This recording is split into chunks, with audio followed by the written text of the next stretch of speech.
মধ্যপ্রাচ্যে উত্তেজনা নতুন উচ্চতায়। একটি নয়, দুটি বিশাল বিমানবাহী রণতরী এখন একই অঞ্চলের দিকে মুখ করে আছে। বিশ্বের সর্ববৃহৎ বিমানবাহী রণতরী সেখানে পাঠাচ্ছে যুক্তরাষ্ট্র, কিন্তু কেন? যুক্তরাষ্ট্র ও ইরানের মধ্যে কূটনৈতিক টানাপোড়েন তীব্র হচ্ছে দিন দিন। ইতোমধ্যেই সেখানে অবস্থান করছে মার্কিন বিমানবাহী রণতরী ইউএসএস আব্রাহাম লিঙ্কন। তার সঙ্গে রয়েছে পূর্ণাঙ্গ যুদ্ধজাহাজ বহর, যুদ্ধবিমান, ক্ষেপণাস্ত্র, প্রতিরক্ষা ব্যবস্থা, সব মিলিয়ে এক চলমান সামরিক ঘাঁটি। কিন্তু এখানেই থামেনি যুক্তরাষ্ট্র। এবার নির্দেশ দেওয়া হয়েছে বিশ্বের সর্ববৃহৎ বিমানবাহী রণতরী ইউএসএস জেরাল্ড আর ফোর্ডকে মধ্যপ্রাচ্যে যেতে। প্রশ্নটা হচ্ছে, একটি রণতরী যখন আগে থেকেই সেখানে আছে, তখন দ্বিতীয়টি কেন? যুক্তরাষ্ট্রের বক্তব্য এটি কৌশলগত প্রস্তুতি, তবে আন্তর্জাতিক অঙ্গনে জোর আলোচনায় এটি ইরানকে সরাসরি চাপ দেওয়ার পদক্ষেপ।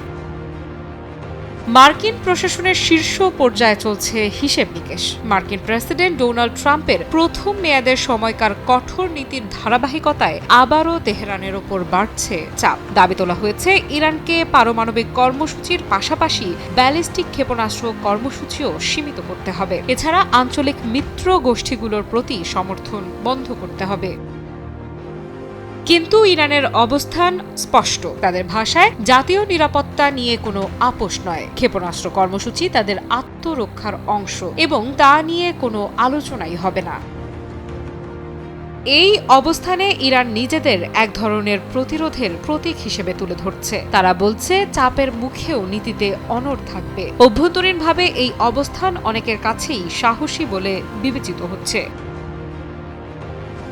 দুই রণতরীর একসঙ্গে উপস্থিতি নিছক প্রতীক নয়। একটি বিমানবাহী রণতরী মানেই কয়েক ডজন যুদ্ধবিমান, শত শত ক্ষেপণাস্ত্র এবং হাজার হাজার নৌ সদস্য, আর দুটি মানে পূর্ণ মাত্রার সামরিক প্রস্তুতির ইঙ্গিত। তাহলে কি যুদ্ধ শুরু হতে যাচ্ছে যুক্তরাষ্ট্র ও ইরানের মাঝে?